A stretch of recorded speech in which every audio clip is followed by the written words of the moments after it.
justice for all. Any notice?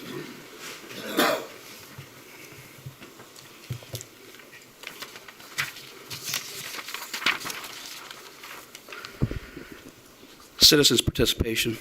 Mike? Yep, so it looks like we have one this evening. Please, Mr. Mike O'Brien.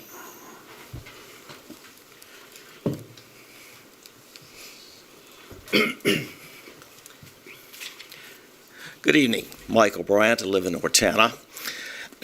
About 5 years ago, the school board authorized a demographic study to look at the projections over the next 10 years. And that study projected a downward trend of enrollment. And if you look at the actuals as reported on the Pennsylvania State Department of Education website, you'll see that the enrollments have in fact followed that trend line, with the exception that enrollment is actually a little lower than they projected. I'd like to request that on the next agenda item, or the next board meeting, there be an agenda item to explain to the public how the decreasing enrollment of students gets factored into the long-range capital planning process.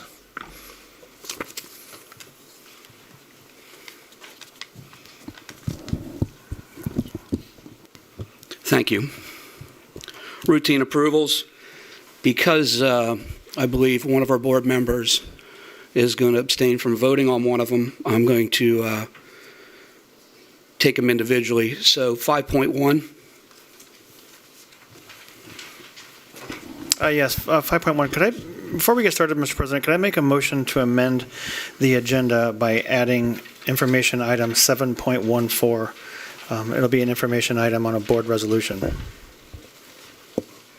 Do I have a second?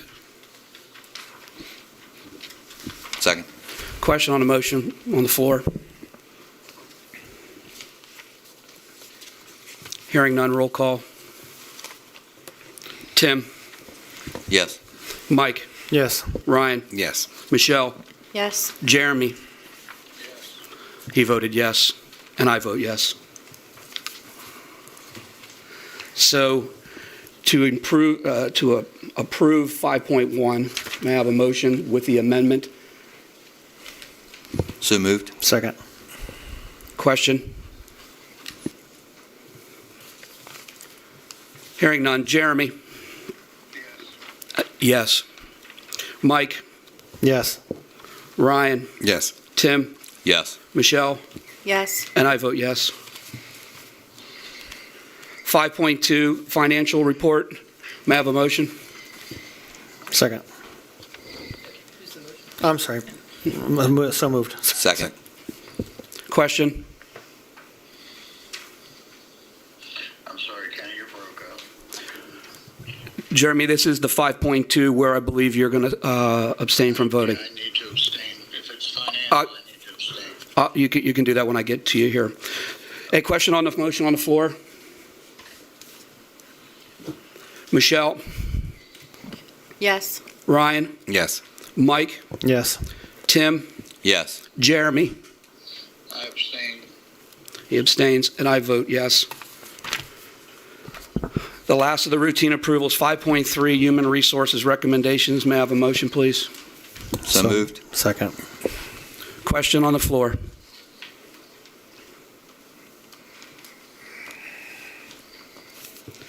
Hearing no question, roll call. Tim? Yes. Mike? Yes. Ryan? Yes. Michelle? Yes. Jeremy? Yes. And I vote yes. That moves us to items for board action. The first one is 6.1, approval, Trains Master Agreement for James Geddes and Lincoln Elementary School. May I have a motion? So moved. Second. Question? Can I ask about the scope changes for Lincoln Elementary access path? Is that we're adding that for sure? We're not adding that? We are removing part of that access path, a new part. We're still redoing the existing, refurbishing the existing access path.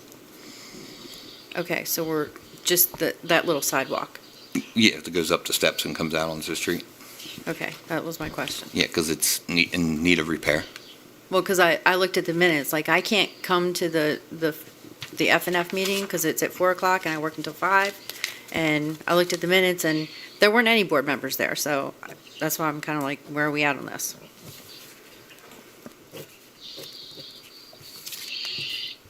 Any additional questions on the motion on the floor?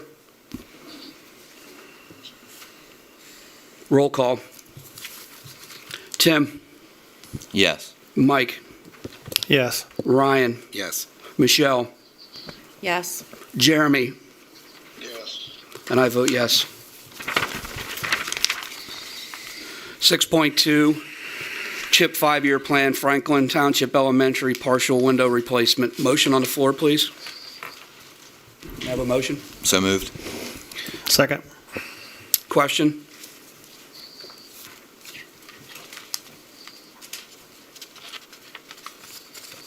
Roll call. Jeremy, Yeah. Mike, Yes. Ryan, Yes. Tim, Yes. Michelle, Yes. and I vote yes. That brings us to our informational items. The first one is 7.1, the ACTI feasibility study presentation.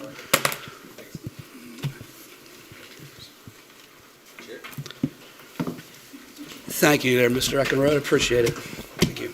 Yeah, just to set it up, basically, ACTI went through a feasibility study during the last school year with a Crabtree Roba and retired superintendent from up north did the feasibility study for ACTI just to look at future planning.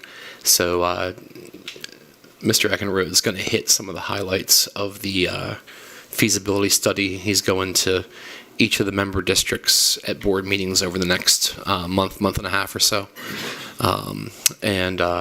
So thanks for being here. Yeah, thank you for the opportunity to present some of this information. So I'm Mr. Eckenrode, the director of the Adams County Technical Institute, and I'm here to talk about our vision, which is to continuously improve and expand career and technical education opportunities to meet the needs of the local workforce and the career goals of our students. So just a brief background, Adams County Technical Institute is Adams County's Area Career and Technical Center, or CTC. We serve 5 school districts since July 1 of 2020, and I think most of you know we were formerly Adams County Tech Prep. We serve juniors and seniors. We offer 825 hours of instruction over those 2 years, and we have about 270 students in 8 different approved programs at our school. Just briefly like to talk about the benefits of career and technical education. If you just do an internet search for the benefits of career and technical education, you'll find scores of reports on the benefits of career and technical education. I don't want to talk about all those tonight, but just a few highlights here. Parents that were surveyed strongly or somewhat approve of expanding access to career and technical education programs. Most parents and students wish they could get more real knowledge and skills in their high school education, and 54% of business leaders don't think that the education system is teaching the skills that are needed in the workforce. Here's a survey that shows how satisfied students were with different aspects of their secondary education. The blue is career and tech ed students. The green is non-career and tech ed students. These were surveys of college entrance, college applicants, so prospective students just means non-career and tech ed students. So as you can see, career and tech ed students rate their high school experience higher than most of their peers in many areas, especially the opportunity to explore different careers, the opportunity to get prepared for a career and get a leg up on a career, even the ability to earn college credits. In all of these areas, they also rate themselves higher, more satisfied with their secondary education experience, especially the bottom 2, opportunities to make connections with employers and opportunities for internships. The only area we fall a little short in is extracurricular activities, but a lot of career and tech ed students realize that they may have to give up some of their other opportunities in order to focus on what they want to do for a career. Here's a few numbers I'd like you to remember from this presentation. 1 to 2 to 7 ratio. What this means is that if you analyze just about any career field out there, this ratio holds true, and we'll take a look at the medical profession as an example. What this means is that in just about any career field that you analyze, there's one person who needs an advanced degree, 4 years plus. In the medical field, think of the doctor. There are 2 people that need a 4-year degree. Think of the couple of nurses that support that doctor's operation. But the important thing I want you to take from this is out of 10 careers in the medical field, 7 of them do not require a 4-year degree. They only require some technical training, maybe just an industry certification, maybe a 2-year degree. I think our narrative of telling everyone that they need a 4-year degree for the past 25 years is a little bit misguided. Career and technical education is a very good way for students to go through their secondary education and end up with a good paying job when they graduate. Career and technical education is learning that works for students. And again, I'm not going to read all this stuff to you, but you can see there fewer dropouts, more pathways to advancement, more pathways to college and career success. And it's learning that works for industry. When career and tech ed students apply for local jobs, our local businesses and industry recognize the fact that they have the skills that they're looking for, and they are willing to hire them. Let's take a quick look at career and technical education in Pennsylvania.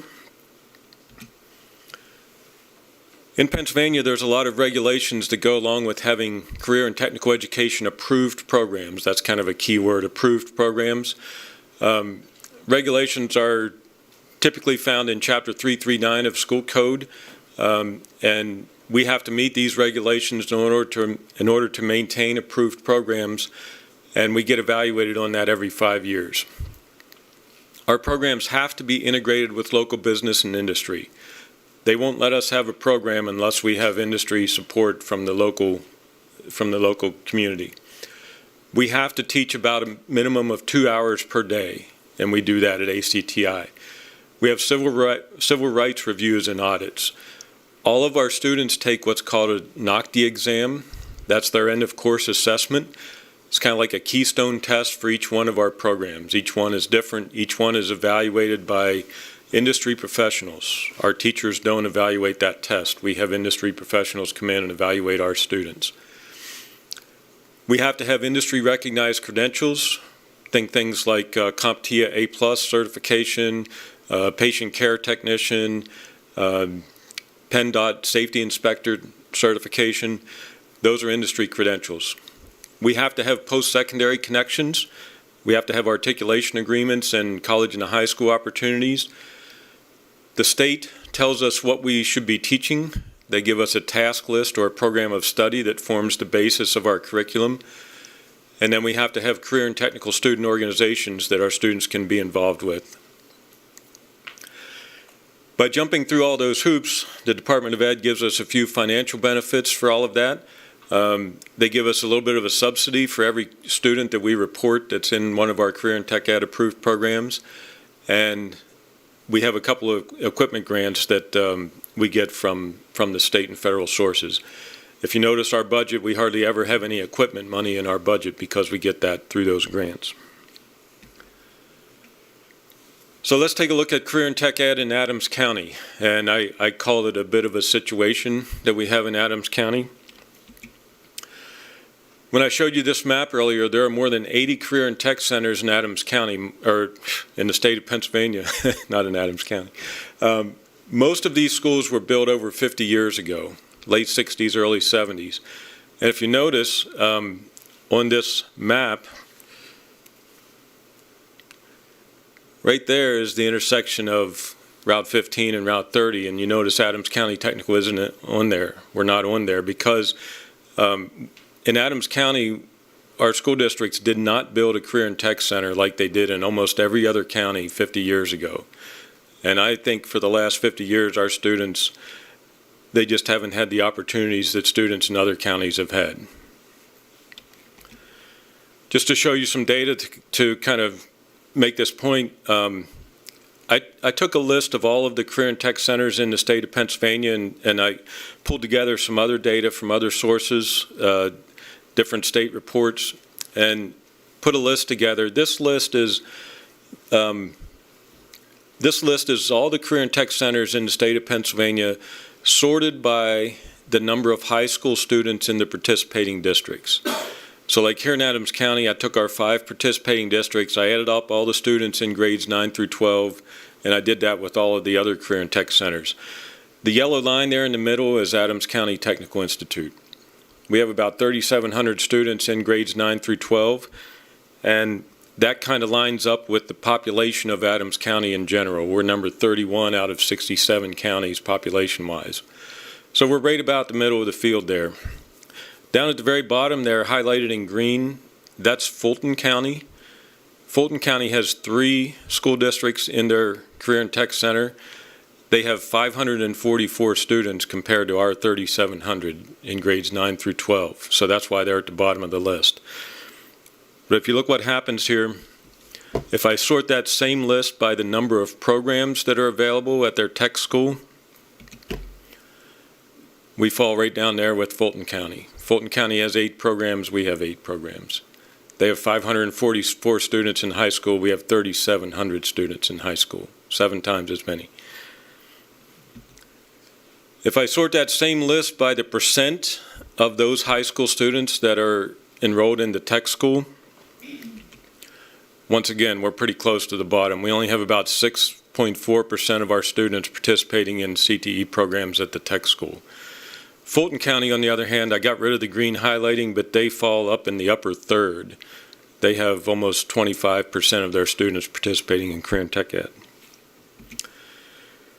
If we take that same list and sort it by the sum of the participating districts' combined budgeted expenditures, again, we fall about in the middle of the list, and that kind of makes sense. If we sort it by the percent of those budgeted expenditures spent at the technical school, we end up back down at the bottom again. We spend, and the 4 schools that are on below the yellow line there, I just didn't have financial data for them. So we are pretty much at the bottom of the list. In Adams County, we spend less than 0.5% of our school district budgets on Adams County Technical Institute. The school that's directly above us is over 1%, so they spend over twice as much percentage-wise as we do, but they're still pretty far down the list.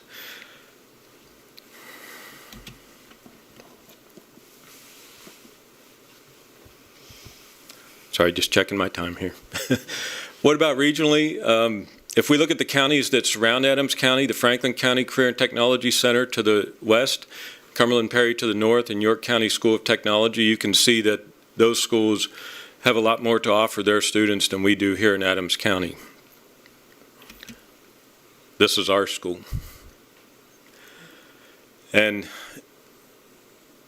we don't own that building. Adams County Technical Institute doesn't own that building. We're grateful for you to allow us to be there. What about the programs that we do have? Well, last school year, some information for you, 94% of our students scored advanced or proficient on that NOCTI test that I mentioned earlier, that end of course assessment, so they've done very well. Our Skills USA student organization, we took 35 competitors to district competition. We had more students there than Cumberland Perry did. We had more students than Franklin County did. And we had 23 of those 35 students earned gold medals, and we took them to state competition. And of those 23, we had 1 student earn a national or a gold medal, and he went to national competition in Atlanta last summer. Our graduating class of about 120 students earned 456 different state reportable industry credentials. That's about almost 4 per student. They also earned an additional 150 local non-state reportable industry credentials, but things that our local businesses said they should have in their pocket before they leave. 231 college credits were earned. 95% of our students completed that task list that I mentioned earlier, so pretty good results from our graduating class last year. This year, we had 212 applicants for 147 seats for this school year. That means we turned away almost 31% of the students who applied to be in our school. That trend is statewide. Career and technical education is very popular right now. Many schools are expanding. Many schools are renovating to meet that need. Just an example at Franklin County CTC, they have over 200 students on their waiting list that just can't get into their programs. Our programs are full.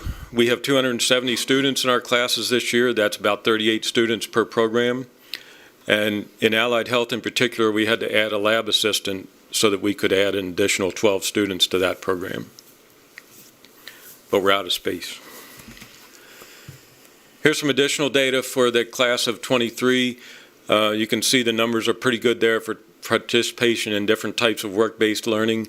One thing I'd like to point out is about half of our students go on to post-secondary education. The old myth that if you go to the tech school, you can't go to college, that's not true. Our students are prepared and do better in post-secondary experiences than non-CTE students do. That's part of what some of those studies. Discipline at our school is not really a problem. Last year I had to suspend one student out of school and I sent home 3 written warning letters. Students in career and technical education want to be there. They're engaged. If you walk through our school, which I invite you to do at any time, you'll see students engaged. They're working on things. They're working on cars. They're taking blood pressure. They're tearing computers apart. They're building networks. They don't get in trouble. Here is our graduating class, some of them of last school year, and they did a great job, as you saw from the data. But I think we can and should do better. We can continuously improve what we have, but we can't expand right now. So as Dr. Perrin said, we asked Crabtree Royalball to do a study for us. You can see our current 8 programs on this list right here. Crabtree Royalball did a lot of data analysis of local job opportunities and needs, and we came up with this list over here of programs that we should add. Crabtree Royalball also did some studies of what we would need educationally to make these programs happen, and they come up with about 79,000 square feet. Our current building is about 20,000 square feet, so we need some more room. Additional space we would need would be for administration, school nurse, guidance counselor, all those things. So the total square footage was about 142,000 square feet. We asked them to look at 3 different options, which they did. All of them resulted in a building of about 142,000 square feet, though. One thing we didn't get a chance to look at was, could we renovate an existing facility? And that was simply because we couldn't find one that would suit our needs to be able to be renovated. Why should we do this now? Well, I think our students deserve it. Why should our students have any less opportunities than they have in the surrounding counties? By the way, South Central Pennsylvania is the growing part of Pennsylvania. There were 17 counties that saw population growth in the last census, and most of them are in South Central Pennsylvania, including Adams County. I think our families need to have more career and tech ed opportunities available. We all know about the student debt crisis. We all know that students are taking 5 and 6 years to complete a 4-year degree these days. We know that a lot of those students are graduating and being underemployed because they just don't have marketable skills. So our families should not have to pay for a college education that isn't required in a lot of cases. Our economy needs it. I have with me tonight Dave and Pauline Levan from Battlefield Motorcycles. I may ask them to say a word if I got a few minutes left here. There's grant money available right now. I mentioned earlier that CTCs are expanding. Cumberland Perry is doing a $23.5 million renovation and expansion right now. they're getting some grant money to help them do that. I think we should do it now because I don't think construction costs are going to go down. As high as they are, I don't think they're going to go down. And career and technical education is actually required to be offered by school districts. If students can find a program elsewhere, school districts are required to pay for that student to attend another program. And how are we going to pay for it? Well, we have to plan. We have to figure out how we can make this happen. We are forming the ACTI Authority. You all appointed Robin Fitzpatrick to that authority at one of your recent meetings. There are federal, state, and local grants available to help us do this. We can partner with organizations who can help us get that money. We're looking to business and industry to help. If you remember the new Oxford High School expansion several years ago, seemed like every other week Dr. Greenhold's picture was in the newspaper accepting a $80,000 check from somebody. We're looking at a sponsorship program to get business and industry on board to help us out. With the CTC, we could offer adult education evening classes, and if we can operate that at a profit, that could help fund the secondary side of the building. We could also look at students from other districts. I mentioned all of the surrounding career and tech schools are filled with a waiting list right now. If we could attract some of those students to Adams County, that could be a source of revenue for us. We could maybe attract back some of our students in charter schools. If students, one of the reasons students may be going to charter schools is because they don't see the purpose in their education at their school district. But if we can attract them back with career and tech ed, they'll be in our district. And the other thing we can do is do this as a team. We have 5 participating school districts at ACTI. No one is going to pay the full bill for this. Districts pay based on a formula in school code. It's based on your relative wealth of the district, and we would factor all that into the cost of the project. And then we want to operate as a bigger team. We have the Chambers of Commerce on board. We have the Adams Economic Alliance helping us out. We have our state and federal representatives and senators are helping us out. The county commissioners gave us $500,000 to buy some land to get started on a project. And that's part of forming the authority. We need to get the authority so we can get that money. So next steps, like Dr. Perrin said, presenting to school boards just to give you some additional information about where we're at. We're getting the authority established. And I mentioned partners that could help us find some of that grant money, and that would be GMS Funding Solutions.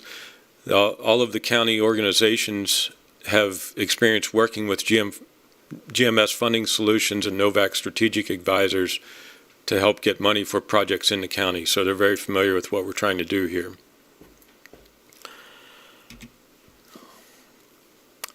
And then I had a couple success stories here.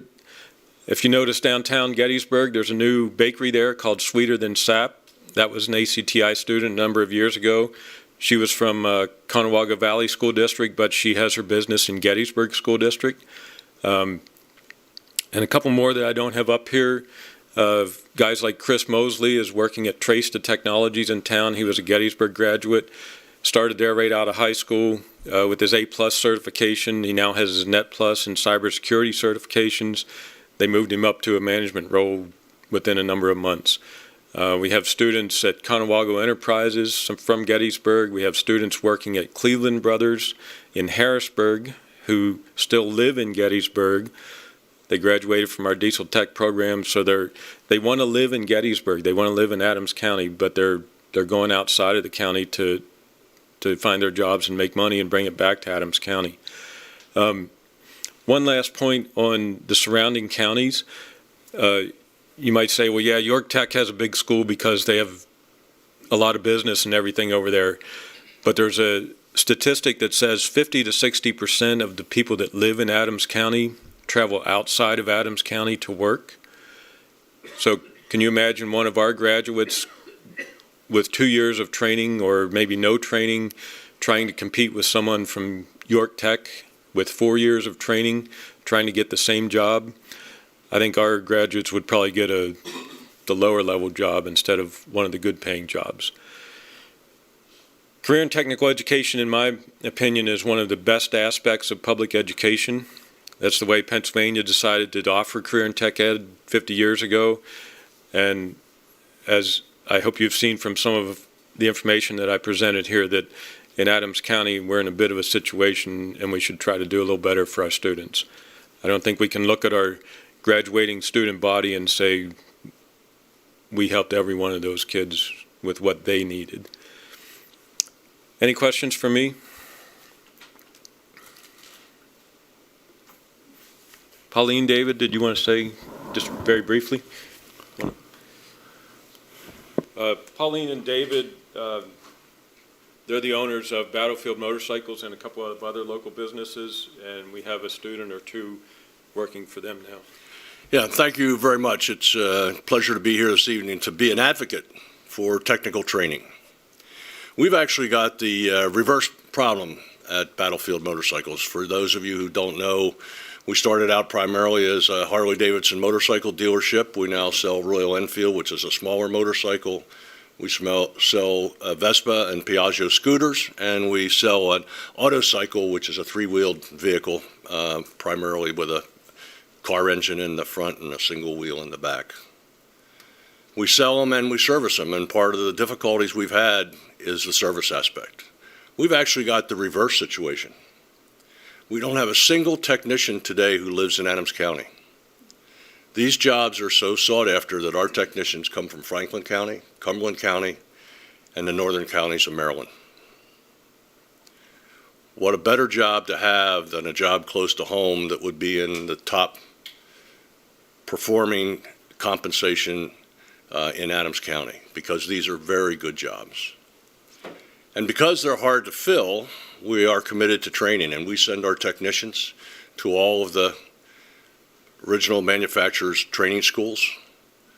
In the Harley-Davidson case, they go some training online, some here on site, but they also go to Milwaukee to train and reach the top level as a master certified technician. We are fortunate enough to have two. A master certified technician for Harley-Davidson is an excellent, excellent job, and they're hard to find. As it was mentioned, we have a young gentleman right now who's a senior in high school in Adams County. We brought him in as an intern to shadow our technicians, but also put him on the payroll because we knew the value that he would contribute on an ongoing basis, not just a good for him to get his technical training, but also good for us. He has been embraced by our technicians, and it is our hope that when he graduates in the spring, that we will turn him into a full-time employee at Battlefield Motorcycles, Inc., and that we will see that he gets continuing education in all aspects of all the products that we service. And it is certainly my hope that in 5 years, he will be a Harley-Davidson master technician. We'd like to have more of him. They are very, very good jobs. It would be great to have Adams County residents be the ones who are having those jobs and bringing that back to Adams County, as well as obviously bringing all the things that a high-paid employee would bring to the county. I would appreciate all your support and help because we are strong advocates for technical training. Thank you. Thank you. Any other questions for me? Okay, thank you. Thank you. Moving forward, 7.2 roofing projects for James Getty and Lincoln Elementary School. There's no questions. I'm going to keep going down through the informational items, so stop me if you have a question that needs to be addressed. 7.3 is Policy 314, physical examination. 7.4, Policy 314.1, HIV infection. 7.5, Policy 317.1, educator misconduct. 7.6, Policy 318, attendance and tardiness.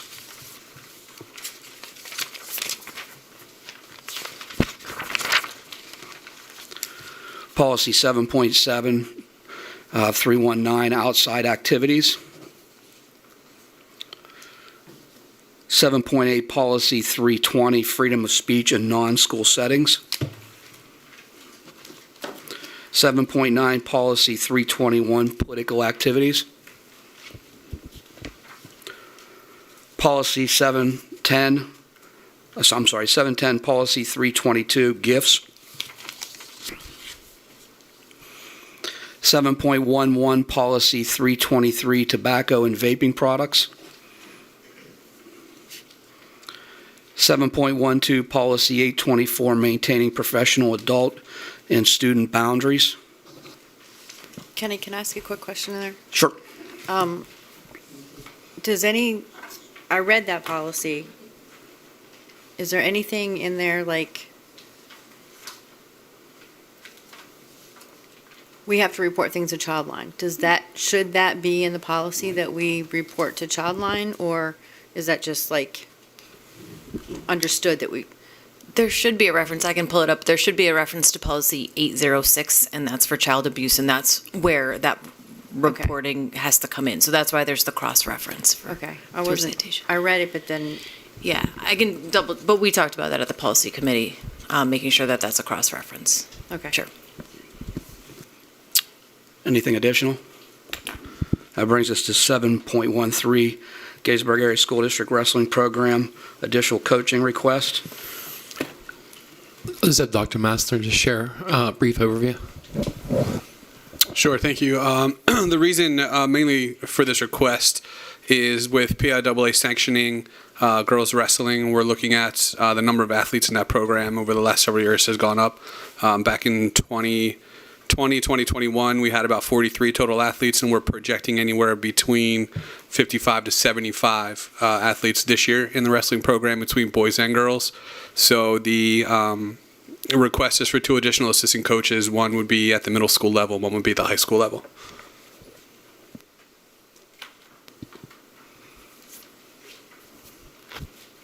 Any questions? So it would be the item would be on the next agenda as an action item. If the board approves the action item, then basically we do an MOU with the association, since all of our supplementals and coaching positions are in the contract. And I'm assuming that this has been somewhat maybe vetted through the union, because we can vote all we want if they don't want to do the MOU. Correct? Yeah, the supplementals haven't generally been an issue because it's just offering more support for students. Yeah, I'm not suggesting that. But that would be with board approval, we would do the MOU. That's what we would do. So that'll be an action item for our next board meeting. That brings us to 7.14. Not to raise public concern or public comment, you're aware that the district dealt with a matter related to our logo. And based upon dealing with that particular matter through our legal representation, the board added an informational item this evening that I'm going to read aloud. It's basically going to be a board resolution that will be adopted and voted on at our next meeting. Be it known to all students, faculty, staff, alumni, and supporters of the Gettysburg Area School District that on this day, and will be dated for the meeting, we, the representatives of the Gettysburg Area School District, do hereby proclaim and issue this resolution to officially adopt the arrowhead as our emblem of our esteemed institution for both athletics and academics. Henceforth, the arrowhead logo shall take its pride of place on all official communications, including uniforms, signage, letterhead, and digital platforms. Through this emblem, we seek to instill a profound sense of belonging, pride, and school spirit in every citizen associated with the Gettysburg Area School District. Let it be known that this resolution commands the attention and full respect of all, and is an component of every member of Warrior Nation to honor and uplift this symbol with unity. We call upon our students, staff, and administrators, alumni, and members of the community to embrace this logo with enthusiasm and vigor, recognized as a unifying force that binds us together in our pursuit of excellence. And it's going to be by the authority invested in me as president and the board of directors as we sit here. That will be the resolution that will be voted on at the next meeting. Is there any questions on the resolution? Board committee reports. Sure, one second.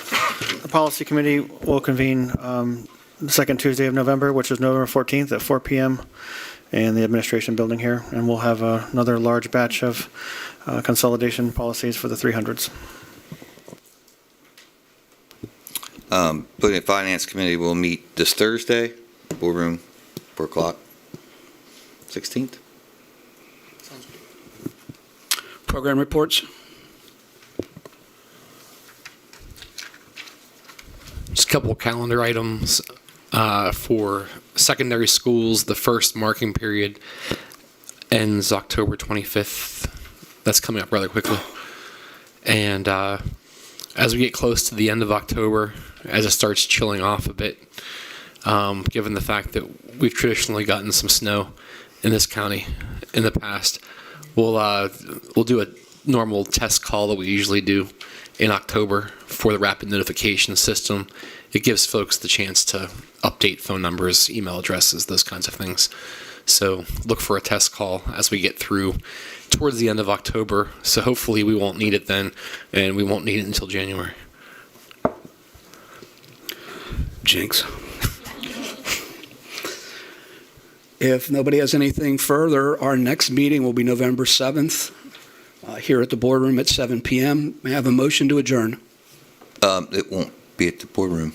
That's election day. Don't they use this for election? It's a Tuesday. Yeah, we'll find a place. I was just thinking that, so. It is.